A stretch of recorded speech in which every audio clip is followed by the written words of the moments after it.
How to delete an Instagram comment. Hey everyone, welcome back to our channel. In today's video I will guide you on how you can delete an Instagram comment, so make sure to watch the video till the end.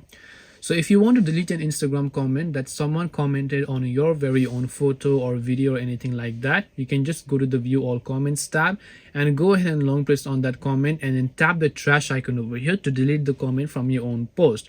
Now if you are the one who commented something on someone, so you can also repeat the same process by long pressing on that particular comment.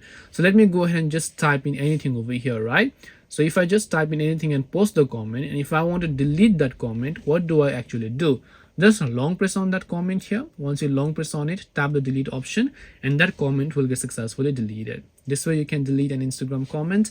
Hope this video was very helpful. If you have any questions, feel free to leave them down. Thank you for watching and see you in the next video.